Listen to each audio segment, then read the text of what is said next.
with this Just Good logo right in my forehead, dog. I'm just saying.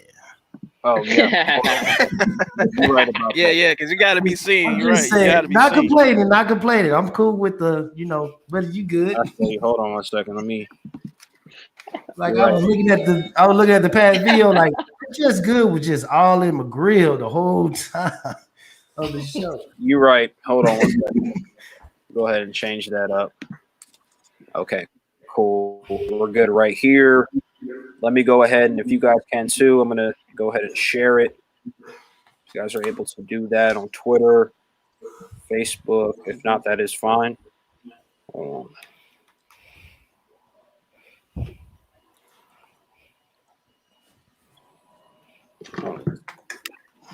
Share it to the groups real quick.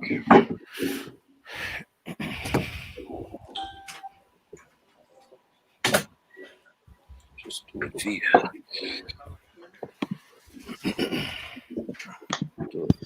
via the computer.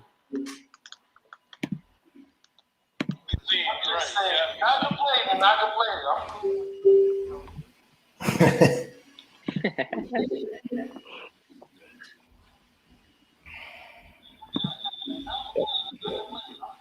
Thank y'all for y'all patience. Go ahead and get this rolling.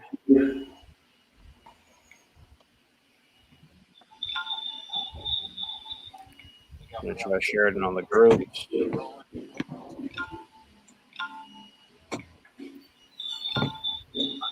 Thank y'all for y'all patience. I'm gonna try to share it on the group. What's up, Chuck? I see you already. Comments. I appreciate the love, man. Thank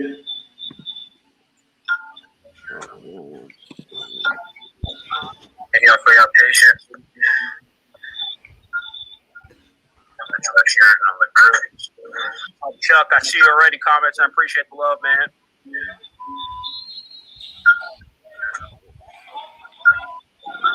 y'all for your patience. I'm gonna try to share it on the group. Chuck, I see you already. Comments. I appreciate the love, man.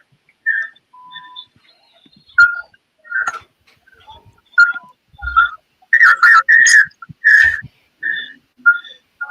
I'm gonna try to share it on the group. A lot of dirty birds in the house. Absolutely.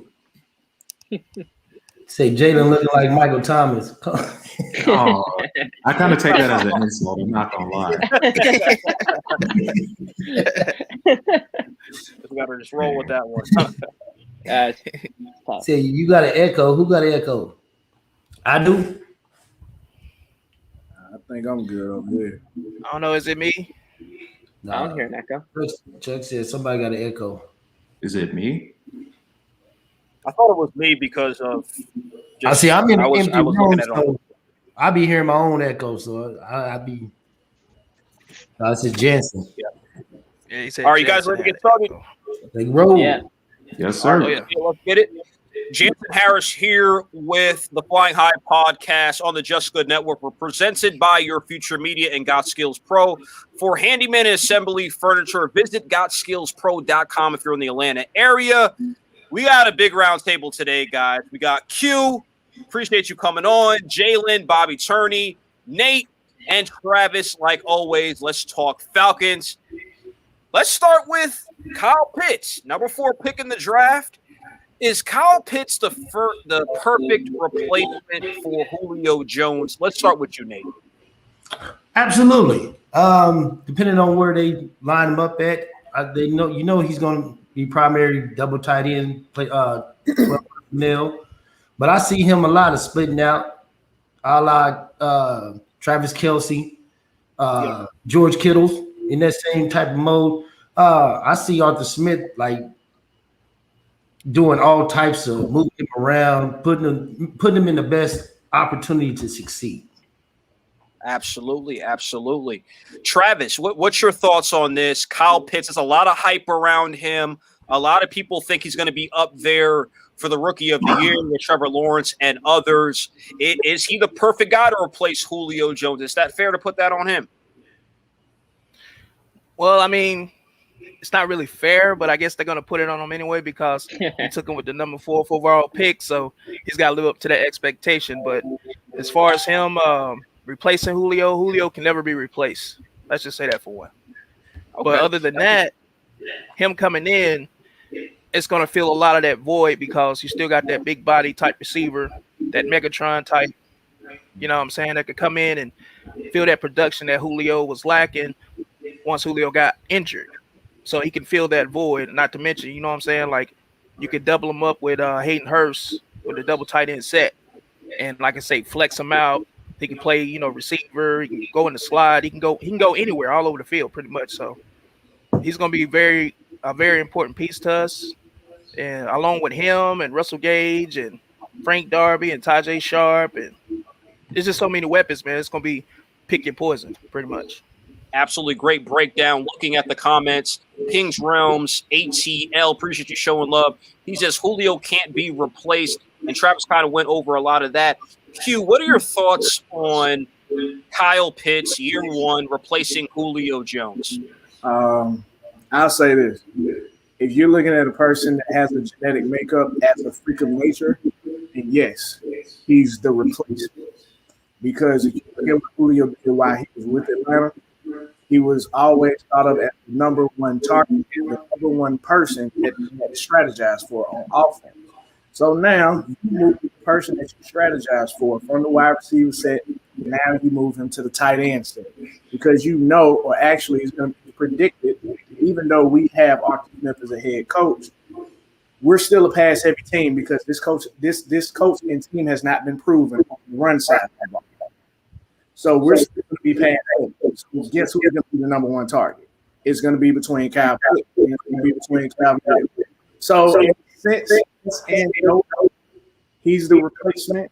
You get what I'm saying? Because it's really kind of an in-between thing. Q, last season, real quickly before we move on to Bobby with this, last year Calvin Ridley had an outstanding year, and he was snubbed from the Pro Bowl. Now, do you think Calvin Ridley, seeing that Julio isn't there anymore, learning everything he learned from Julio Jones, is he going to take that next step? I believe he can.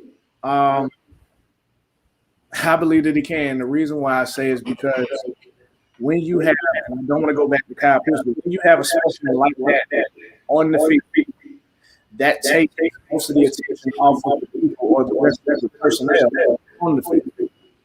And you literally have to pick your poison with our offense. I don't care if you 6 and 12 or 13 and 3. Every week, you got to pick your poison. So when it comes to number 1, does he have to rush up on some things? Yes, he's still, as of last year, he was, making a lot of rookie mistakes. There was a lot of passes that he had and didn't have in stride. And instead of just pushing forward, you're back and you're trying to run around when you should just be going forward. It's mistakes like that he has the pressure on. I believe that he can be a number 1 receiver and he can push forward and do what he needs to do. Okay, cool. Bobby, what are your thoughts on Kyle Pitts and replacing Julio Jones? Yeah, I mean, similar to what other people have been saying, Julio Jones is not replaceable. Somebody at that level who did it for that long, it's impossible to replace Julio Jones. But when you talk about physical makeup, someone who's bigger, faster, stronger than the people who will be guarding him, someone who's a matchup nightmare, he's going to be a really good receiving option for the Falcons. I also think putting that kind of pressure on a rookie is really dangerous because we've seen that he's a top-tier athlete. We've seen that he could dominate. But, having all this pressure, he's the next Megatron, he's the next Julio. I'm just hoping, it doesn't get to his head. But like I said last time, I think he's going to be a Pro Bowler, if not this year, the next year. So he's going to be amazing. Okay. Jalen, what are your thoughts on this subject and Kyle Pitts replacing Julio Jones? I mean, it's kind of the same thing. We're talking about Julio, who might be or is arguably the greatest wide receiver of this current generation, And so I don't see how any one player can replace Julio Jones. But we're talking about Kyle Pitts, who might also be the greatest tight end prospect we've ever seen. So if anyone could potentially do it, it would be him and all the weapons that are around him. I think as a team, they can. potential. Okay. But All right. expecting Kyle Pitts to do it by himself is just putting too much on his plate early, you know? Okay. Before we move on to the next subject, Jalen, do you feel like it was a mistake for the Falcons to get rid of Julio Jones? Well, as a Titans fan, no.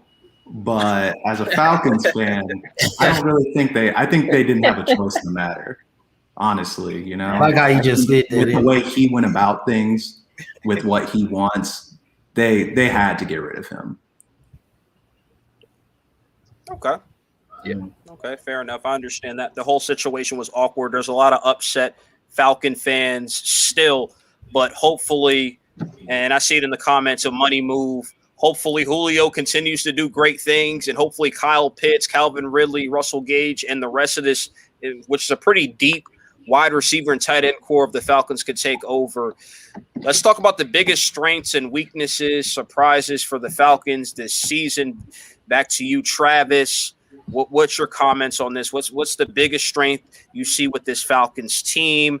Biggest weakness? Well, I know people gonna probably jump on me for this, but the biggest strength for us is the quarterback play. That is the biggest strength for us. Matt Ryan to the receiving core. That's the biggest strength. Gonna have me pass out over here. No, I'm just saying, but I mean, it's just a fact, man. That's the biggest strength for us. Matt Ryan's play, like I said, him still passing for over 4,000 yards. You know what I mean? 26 TDs, 11 interceptions. That's the strongest. That's the strongest thing for us as far as the offense goes. Matt Ryan to the receiving core. Our receiving core has always been strong, so that's what I see as the strongest for us. Okay. What are your thoughts on this, Bobby? The strength of the Falcons, weaknesses, surprises, etc. Yeah, I actually think their biggest strength is how badly they did last year, to be completely honest. Like people have been saying, you know, the offense is there, like the talent's there. And I think since they played so badly, Matt Ryan's going to have a chip on his shoulder. People are saying I've heard some people say Calvin Ridley isn't a wide receiver one. He's going to have a chip on his shoulder. I personally see the Falcons coming out strong and coming out, you know, just hopefully dominating the first couple weeks. But yeah, I would say their strength right now is that everybody is just sleeping on them, assuming that, oh, that's an easy matchup. I'm sure NFL teams don't really do that. But you know how fans are. Oh, we're playing the Falcons this week. They were so bad last year. But I think that it's going to be a big turnaround. And I think that you shouldn't be sleeping on them this year. Okay, what's your thought? Let me say this. Okay. Let me piggyback off that, Jansen. As far as people saying Ridley's not a number one, Nate, no, I've always argued this. Ridley is a number one. He proved it last year. He had over 1,000-something yards, 9 TDs last year. That was mostly without Julio. So he's definitely number one. He proved that he can do that without Julio. So he's definitely number one. So moving on. I agree. Okay. I agree. Okay, before we get to Nate, I do want to say this, though. I just love his footwork. Is in and out of the breaks. I love how Ridley does that. I think he's going to continue to mature as a player. Is he going to be a top 3, top 5 receiver? I think so. But all of it'll tell. We'll see how Arthur Smith brings in this offense. But to you now, Nate, what are the strengths and weaknesses of this Falcons team? Well, after listening to some of y'all's other comments, I had to basically just change my whole perspective about this question on the fly. And I noticed, Chuck Thomas, you basically took the words right out of the mouth. The biggest strengths that I believe this year is the new coaching staff, Arthur Smith and Dean Pease. For the simple fact, Arthur Smith is going to bring that different dynamic, utilize the run game. He's going to make a big emphasis on applying the run game to offset our passing. Knowing our passing has carried us for the past 3 to 4 years, he knows the importance of running the ball and controlling the line of scrimmage. Dean Pease actually hopefully utilizing every aspect of our defensive talent, especially the strength that I think we have on defenses, which is the linebackers, to make it easy, throwing the optimism blitzes to confuse the quarterback. Okay. Nate, I'm glad you brought up the linebackers and stuff. A lot of people nationally outside of Atlanta, they don't know a lot about Foye Oluokun. His upside. Talk to me a little bit about him and what we should expect from him coming into next season. I mean, you just look at his past resume. I mean, the dude was a safety running a mid 4.45 at 215. Then they utilize him at linebacker. He can blitz. He can cover. He can actually control the line of scrimmage and set the edge. He is a perfect piece. A sideline to sideline linebacker and also a perfect covered linebacker. You can't ask for much that this man can't do. And you put him next to Deion Jones, I mean, that's a win-win combination. Pick your poison between those two. You can run your defense pretty much any way you can. Okay, cool. Jalen, your thoughts on the strengths and weaknesses of this Falcons team coming into 2021? Yeah, definitely kind of echo what everyone said. It's the passing game and the new coach. I mean, I think Dan Quinn was in Atlanta a little longer than he might have should have been. And so was so glad to see a new face, especially Arthur Smith, given the fact that we went out and drafted a tight end, number 4 overall. And, Arthur Smith started off as the tight ends coach for the Tennessee Titans. So I think if anyone can effectively utilize 2 talented tight ends in him and Hayden Hurst, it would be Arthur Smith. And then also, yeah, like you said, we have 2 of probably the fastest linebackers in the league who can match up even with some receivers, and they can cover every tight end and running back there is. So those are 2 great strengths for the team this year. Okay. Speaking of echo, it sounds like we got rid of the echo. I know there's some people complaining about it. It sounds like the echo's gone. Maybe it was me. My bad, fellas. But Q, what's your thoughts on the strengths and weaknesses of this Falcons ball club going into 2021? Oh, man. Biggest strength. I would have to say the biggest strength right now I see overall is our wide receiver core. I'm just going to leave it at that. I mean, weaknesses, defense. Definitely the defense. It's just unproven. We got a lot of nice guys, but it's just unproven right now. Okay. We don't know. And the biggest surprise, I think, would be the defense.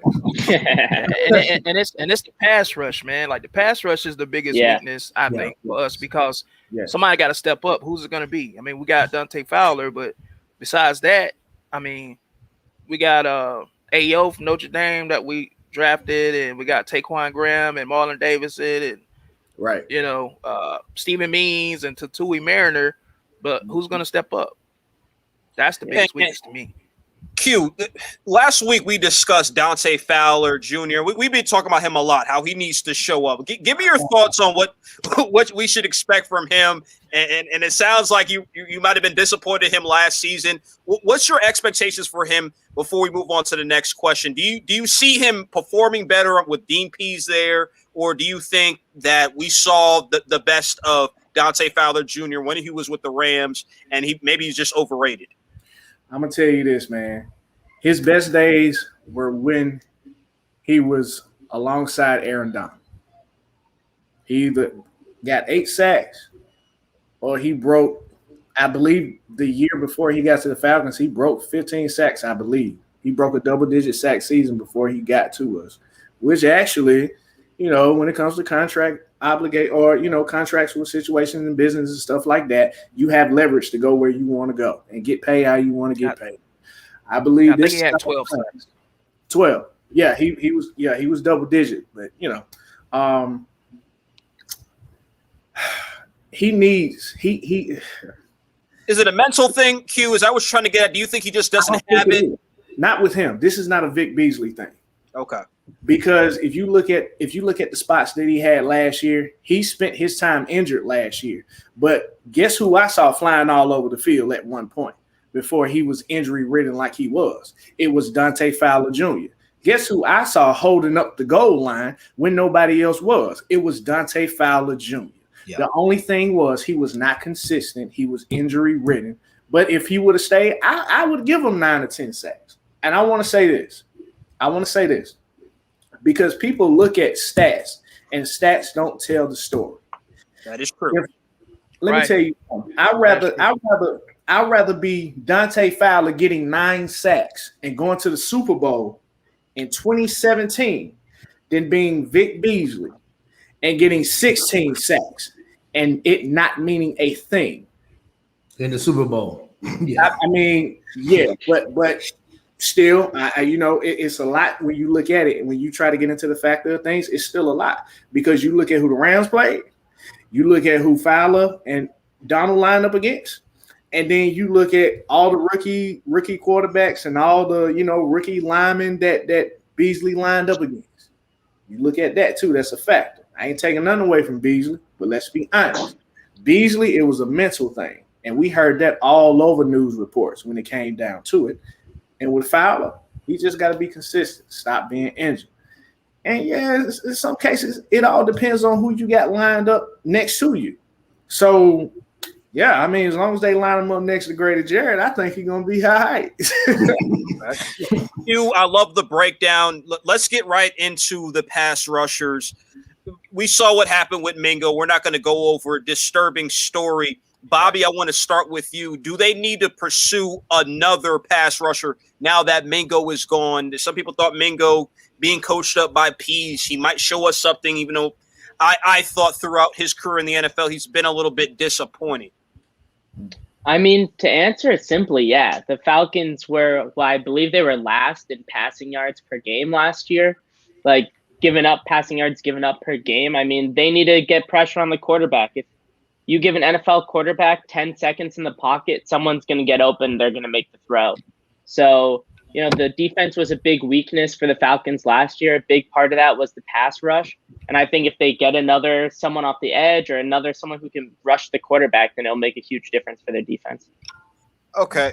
Bobby, I want to just ask you this because we do have some Tampa Bay fans in the group chat and stuff like that. And they're basically saying, hey, look, a lot of the stuff that's going wrong with the Falcons is Tom Brady. And I know you've seen Tom Brady throughout his career. You've covered him a lot. Do you feel like there is something mentally there with other teams, just Tom Brady just being in the division?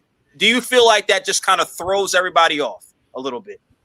I mean, it could, but you'd really hope that when you get to the level of being a professional athlete, you're not, scared of someone or, Tom Brady's there, so therefore we can't be a good football team.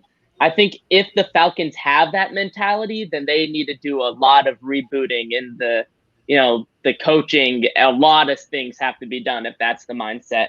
I mean, of course, you have to respect what Tom Brady's done when you play him. He's a champion. He's the greatest football player of all time, the greatest winner of all time.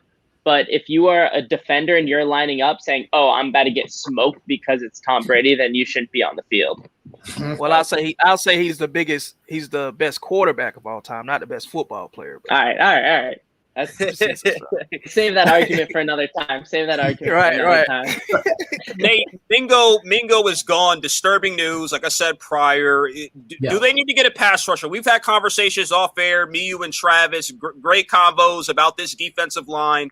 Look, do they need to pursue somebody, or should we trust that during the season? Well, I say it's a 50-50 thing. I say because I really like the players that we have, especially like some young cats that you can develop because they got good size. One player that I'm really wanting to see is Kobe Jones, Mississippi, 6'4", 260. I would like to see what he can bring to the table. And yes, he's a young cat. But if you just don't want to rely on Dante Fowler, Walker, I mean, you still got Foyer, you can move to the outside. I mean, yes, you could. I see us pursuing like a Justin Houston. I don't even know who else is out there since Ingram signed with Pittsburgh. So I think that'd be probably the only option that you have at this particular moment. Yeah. But I mean, before the season, I'd rather see what we got, see what we can do with these cats, and see how the development goes.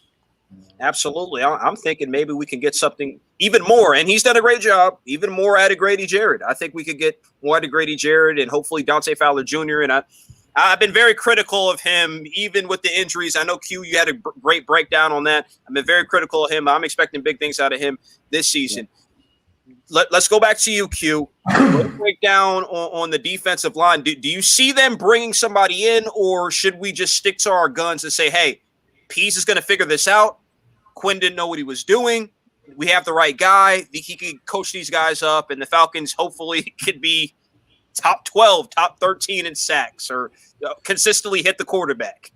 I take nothing away from Pease and what he's done, because he's broken down many offenses over his time.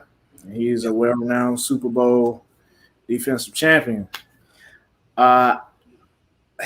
It's 90% mental, 10% physical. I say bring a Justin Houston in, let him mentor them guys. I believe that's why Vic Beasley was able to do a part of the reason. That's why Vic Beasley was able to do what he did that year. People forget Dwight Freeney was on the team that year, and I honestly, before that, okay, we can talk about D Block, we can talk about Pat Kearney's and stuff like that, but it's been a while since I've seen them guys get off the line like that and actually use certain maneuvers and things of that nature. It wasn't until Freeney came in and gave what he knew in Indianapolis. So I say bring a Justin Houston in. Let him, give his expertise, because he was also up there in Indianapolis. That's one thing they know how to do, is draft defensive ends up there. Yeah. Bring him down. Let him mentor the line. We got guys. For short, I call him Ogun, so I won't mess his name up. The guy that we just drafted from Notre Dame. We got guys like that can easily use that, that IQ boost and that expertise on how to get to the quarterback from the inside or the outside. So honestly, to answer your question, bring somebody in. Okay, that great breakdown on that. Jalen, your thoughts on coming into the season? Defensive line, huge question all the time, really, with the Falcons every single year for the most part since the Super Bowl. Do you think they bring somebody else in, or is Pease? Is he this genius? Is the hype real around Atlanta where he's going to change the defense around?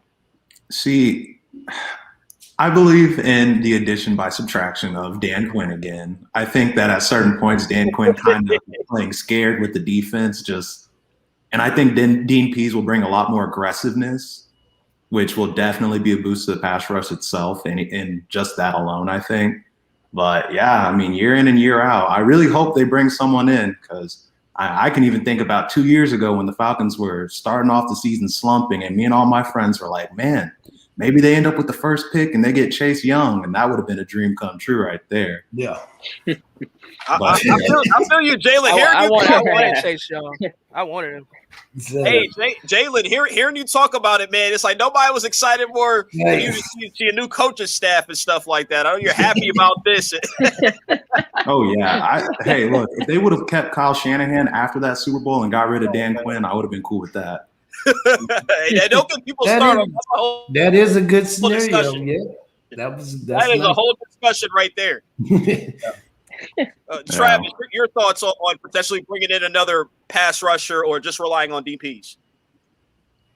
Coach these guys up. I like Dean Pease to coach the new guys up, but I would like to take a shot at Justin Houston just because, like you say, him being a veteran, man, he can help these young guys and help them to develop pass rush moves for the ones that don't have a full arsenal of them. And like I said, I'll take his 8 sacks. People might call him old, but he had 8 sacks last year. I'll take that. Yeah, you know what I mean, so that's leading our team.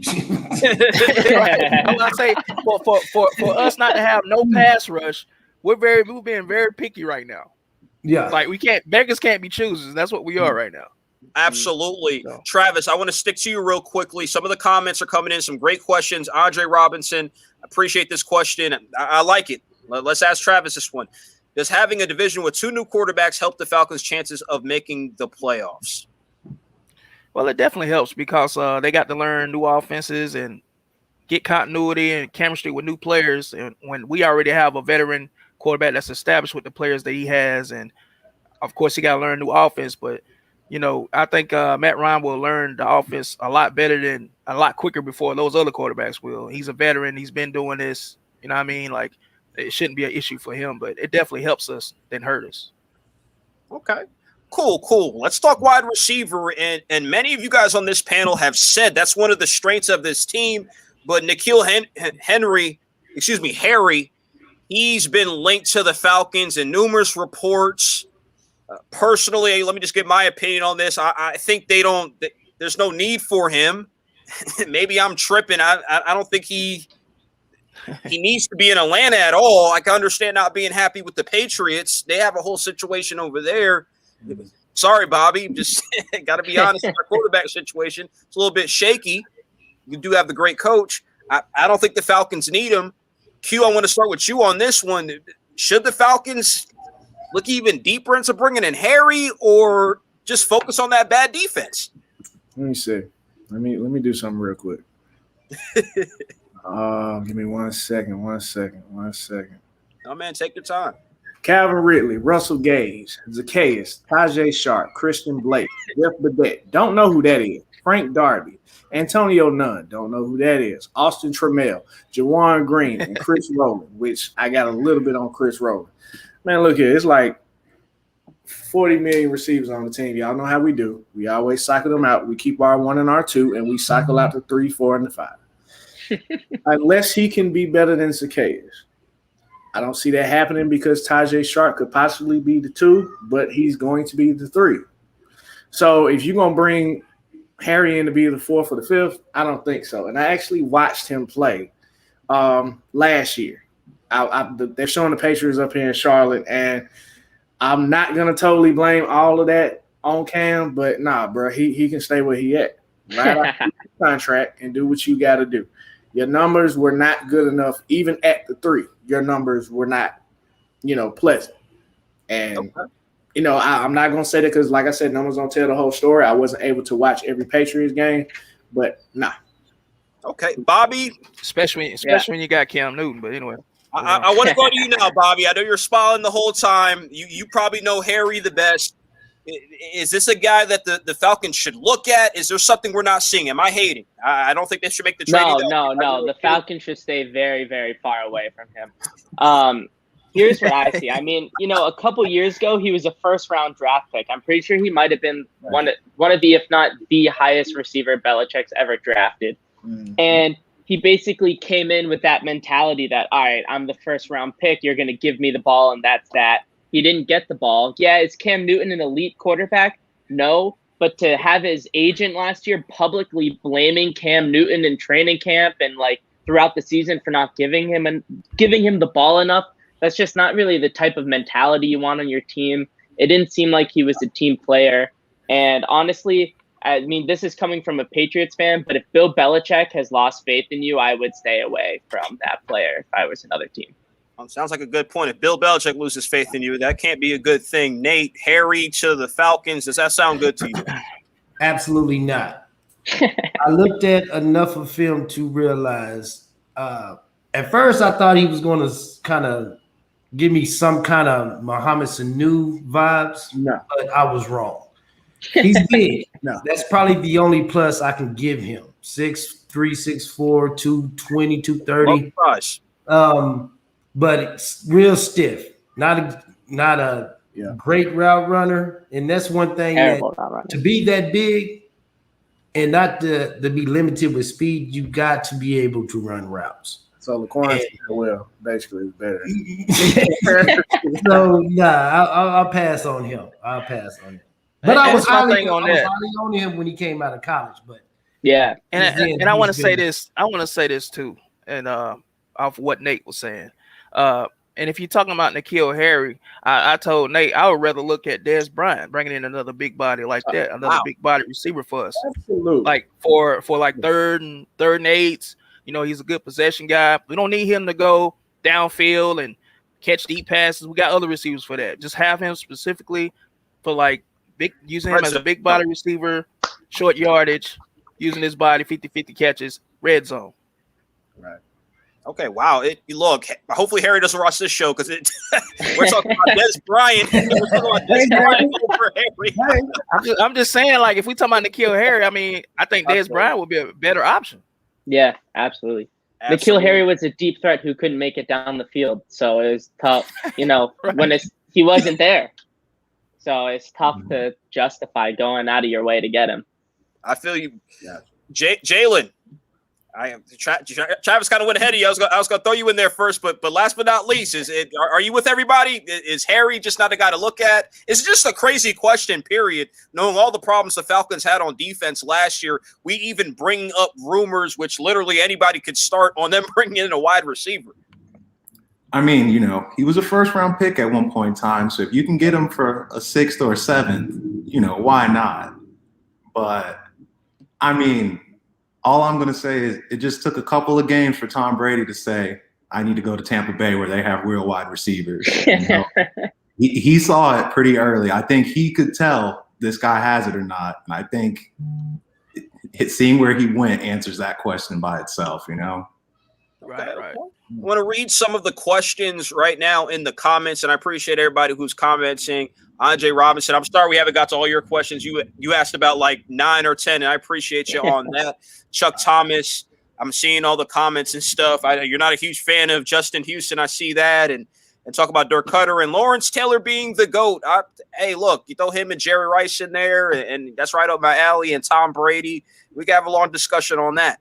But this is an interesting one. You got to put prime time in there if you talking about GOATs, man. Only prime time can play, 3 doggone sports? Yeah. Be great at it. Absolutely. And shoot, he's in the news for a couple things.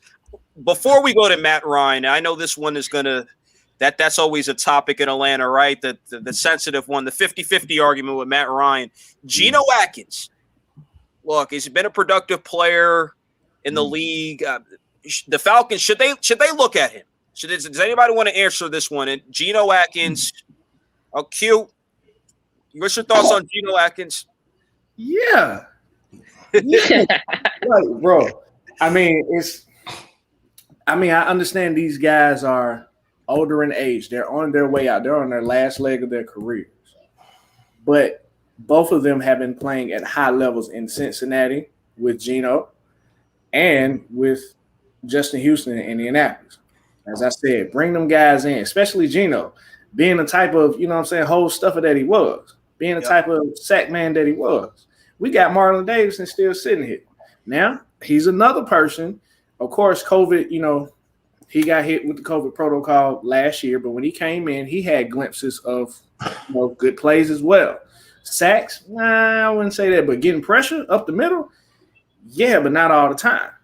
So that's another guy that you can bring in. I mean, all these, 1-year contracts they're not prove-it contracts. Honestly, we're strapped for cash right now. Some of this is, let me fill this hole and let me make sure, we can get over to 2022 and 2023, and we know what's happening then. Right. All the floodgates going to open with all the money coming to it. So I say if you can get these guys on, $1 million, $1.5 million deal, a couple of incentives, why not? You bring in, guys in that got high IQs and that were good at what they were doing. So, yeah, I say bring him in too. Okay, absolutely. Anybody got any thoughts on want to talk about Gino Atkins? Yeah, let me chime in. I can contest what Q was saying. Why not? Because I totally agree. I mean, at the same time, Justin Houston, that's 2 veterans that you can bring on a young defense, a la add in with Grady Jarrett, Dante Fowler.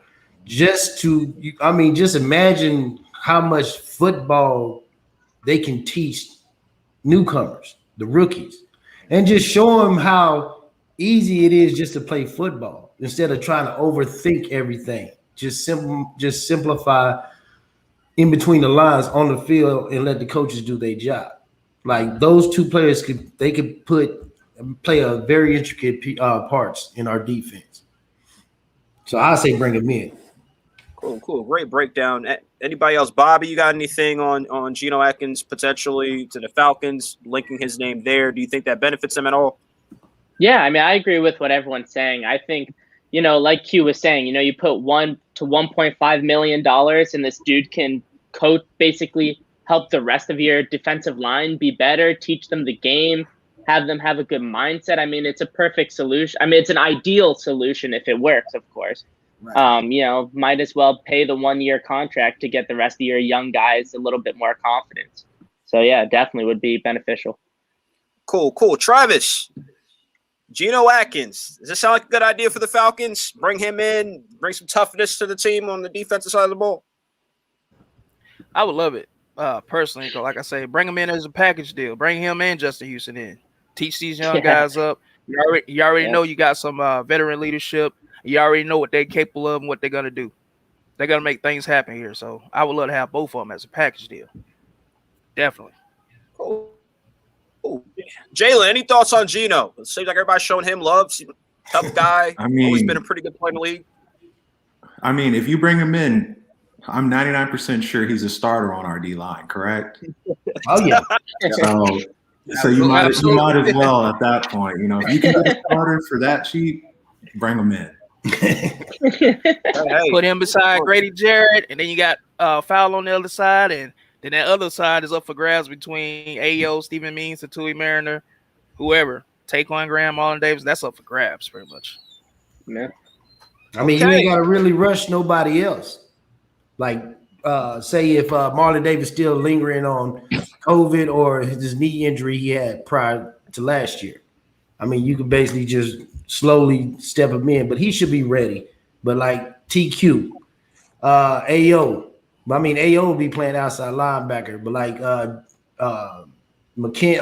Kaminsky, well, we already know Deidre Sinat ain't going to be on the team, so we ain't even going to mention his name. Sorry I even spoke it. But it just gives us an extra rotating piece. Yeah, shout out to Sinat. Look, you got mentioned. Right? So rude. Except for when we go to 4-3. I will say when we go to 4-3, you'll see you can see AO in there at defensive end. So all right, cool.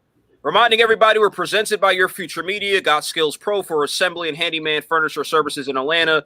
Visit gotskillspro.com. Also, Facebook group Birds of Prey ATL. Go join that group. Talk Falcons literally every day. Nate, Travis do a great job running that page. Also, y'all, socks for customized socks.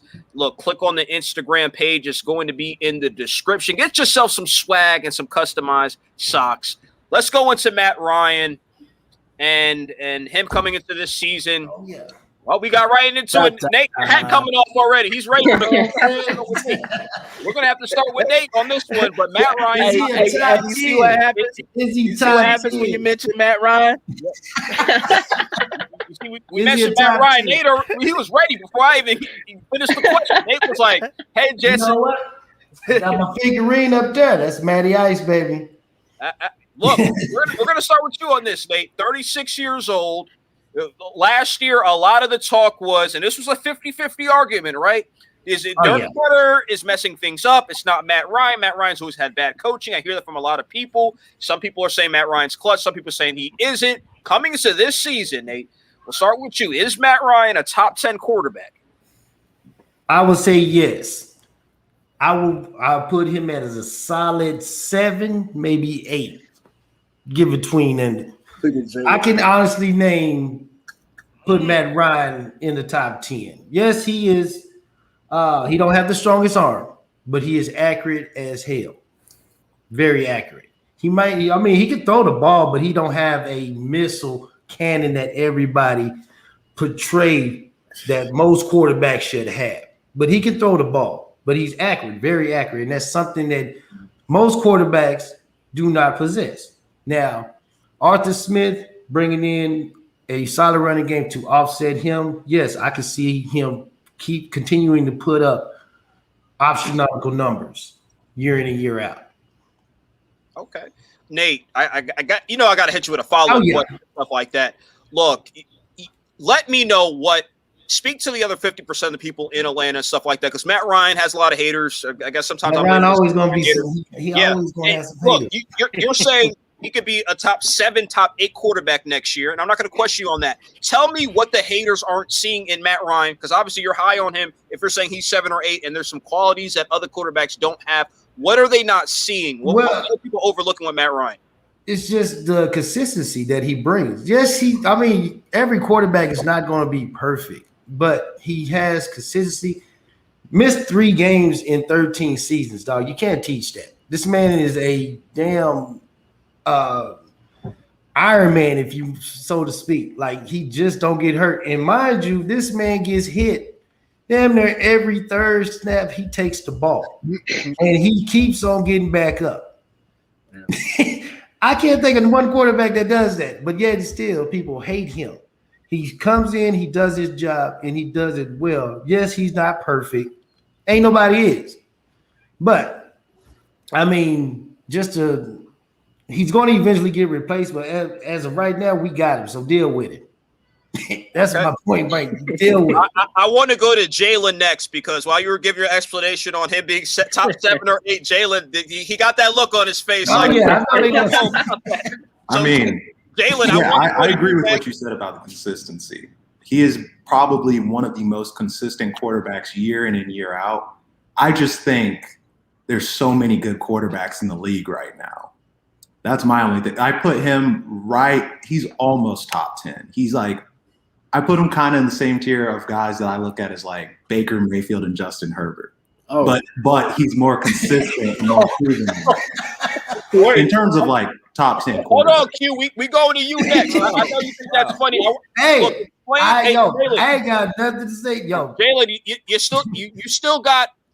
I still want you to explain. You feel me? The Baker Mayfield and Herbert. You're about to get it. He walked away. Let's explain that. But I would probably take Matt Ryan Baker over Mayfield purely because he's more experienced. I hear you. Okay, cool. Q, look, this has been a fun discussion so far. Look, he ain't playing today. Q was like, look, man, I might have to do a lap or I got to see Jalen. I don't know what he's talking about. Q, give me your explanation. Is he top 10? And do you have anything to say to Jalen or this or this? I'm about to go cut the grass. I got to Nah, seriously though, I'm laughing. The only thing that I disagree with is you putting him on the level of Baker Mayfield and Justin Herbert. And Justin Herbert's cool. He's just getting in the league. He's doing well. Right. I'm going to let him stay over there in San Diego or L.A., wherever he at. But, all right. Statistically, Matt is top 10. Statistically. Being a consistent quarterback, top 10. But his days of being clutch have been long gone for a long time. Matt used to be clutch. It was one point in time where Matt had the most fourth-quarter comebacks in the league. That was one behind Peyton Manning. And that's how he got. We know how he got the name. Matty Ice.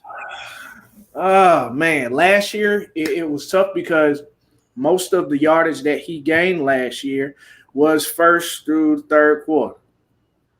He was running and gunning. He did great. Just so happened he couldn't close none of it out this year. He couldn't close none of the games out this year when he got back on the field. We know what the defense did. So it's not really a blame thing. To answer your question, because I know I can go down the list of a number of things. If we're talking about right now, with every quarterback that's in the league, I would put him at 10. Okay. I would put him at 10. And look, Q, and you did a phenomenal job breaking everything down.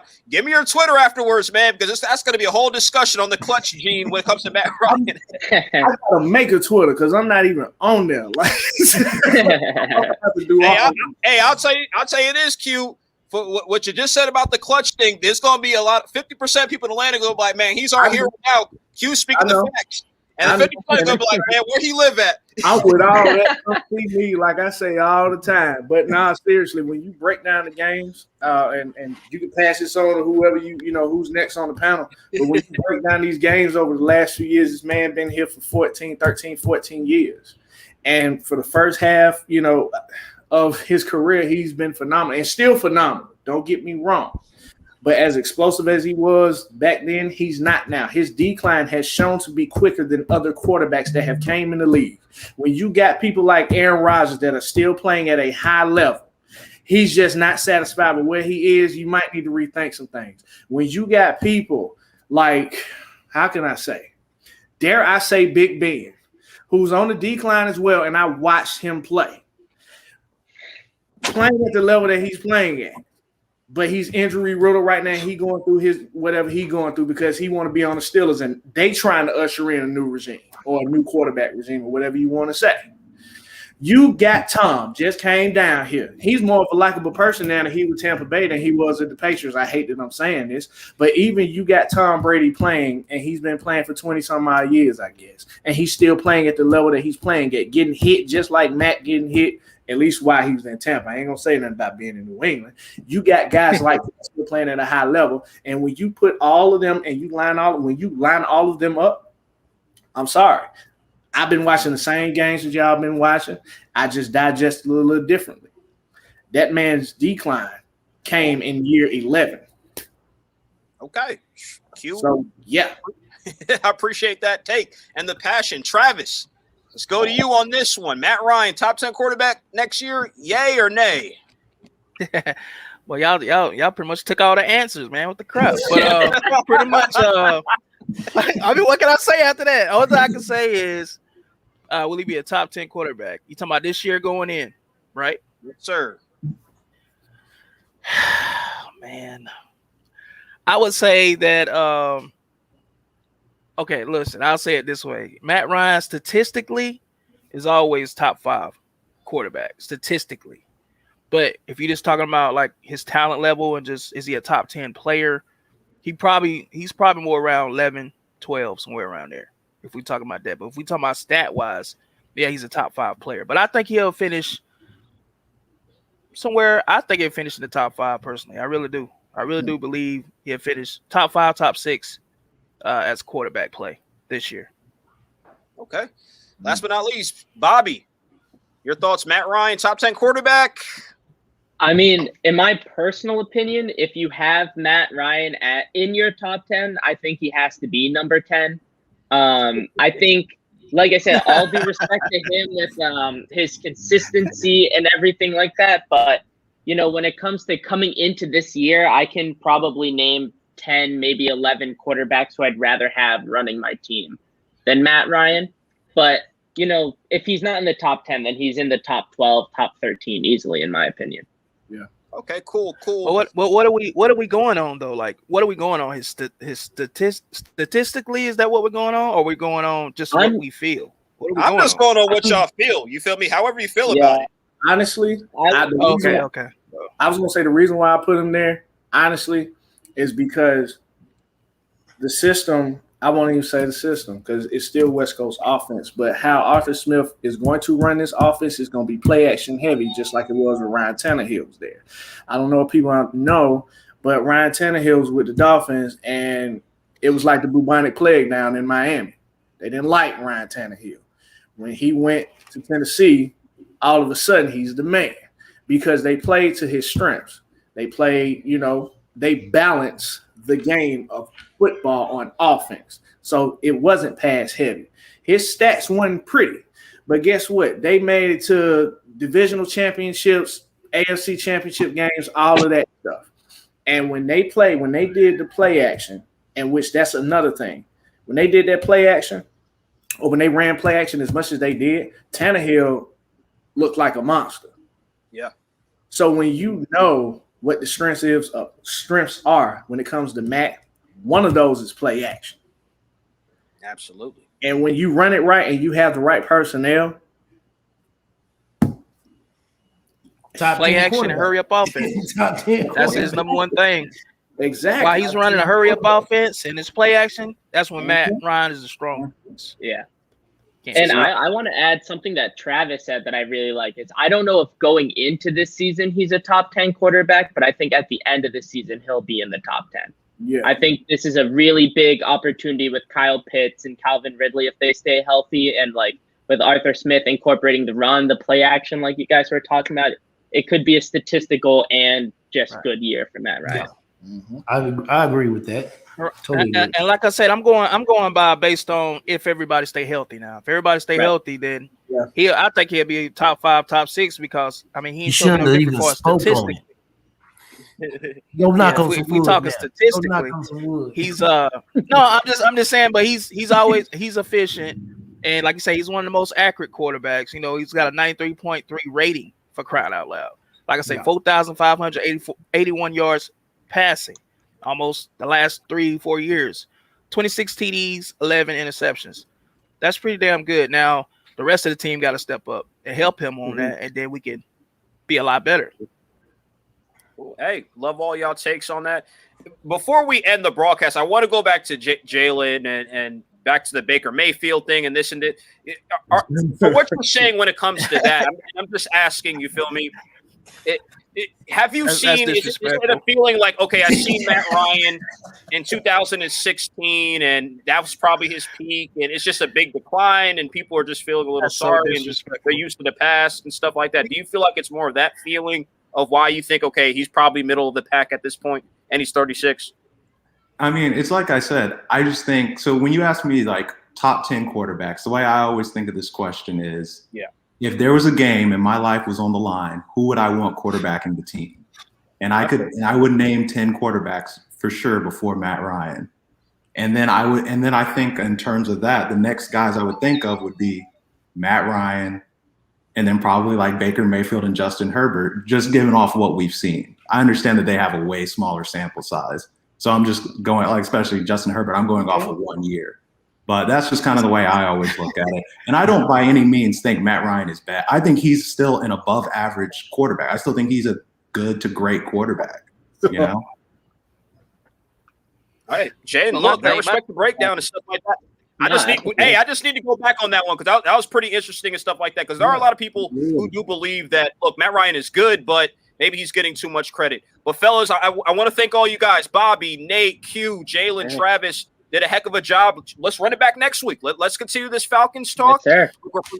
We're presented by Your Future Media, Got Skills Pro. Again, visit for handyman assembly, furniture work, gotskillspro.com, Birds of Prey ATL Facebook group. Nate and Travis do a heck of a job keeping you updated on Facebook each and every day. Y'all socks for customized socks. Click on the Instagram page. It will be in the description.